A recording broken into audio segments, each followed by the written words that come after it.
Now, the Africa Climate Summit has concluded and major issues have been tabled. What immediate action does Africa need to take to tackle the effects of climate change?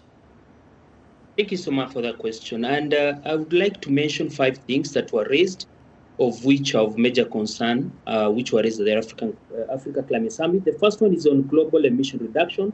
So at the summit, there were raised issues in terms of global emissions, in that we need to reduce our carbon emissions by as much as 45% in this decade, so that we can reach 1.5 degrees limited degrees, that is a global temperature increase, as it was raised in the Paris Agreement.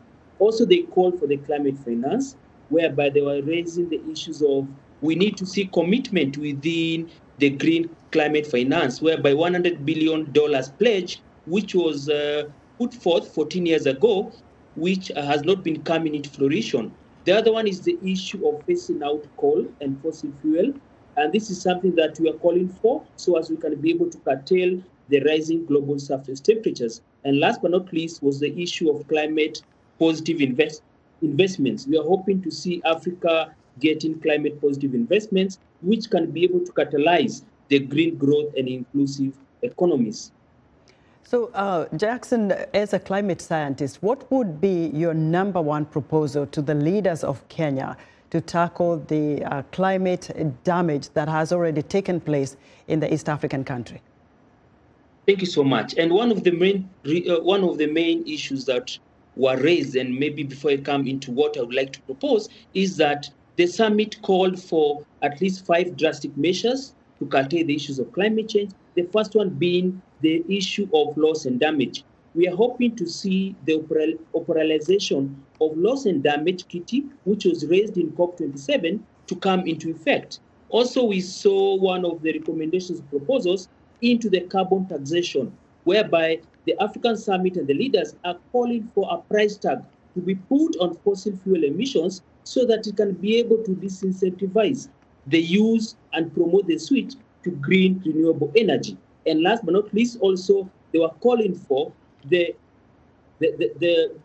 ability of Africa to be given more money, so that they can be able to shift into the green renewable energy space, putting into perspective that 600 million people in Africa lack access to electricity, and 970 million Africans lack access to clean cooking. So this is a clarion call, so that we can be able to be given more investment to encourage Africa to move towards a green renewable energy space. Jackson, very quickly, how much do you think the continent of Africa can achieve in reversing the damage done to the continent before the COP28 summit begins in November? Thank you so much. And before we head into the COP28 summit in United Arab Emirates, the Africa Climate Summit has set out ambitions and goals. And one of these ambitions it has set out is that we are hoping to get more financial support and to get more policies which can be able to help Africa in scaling its effort towards the green renewable energy space. At the moment, Africa is emitting the lowest in terms of greenhouse gases emissions, but we are suffering the most when it comes to issues of loss and damage.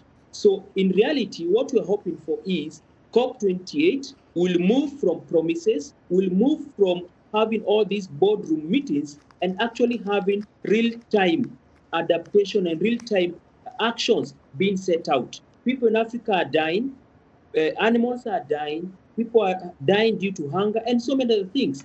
So the more we talk, the more we expect more people to die as the boardroom talks are taking place. So what we're calling for is actions, as opposed to having all these boardroom talks.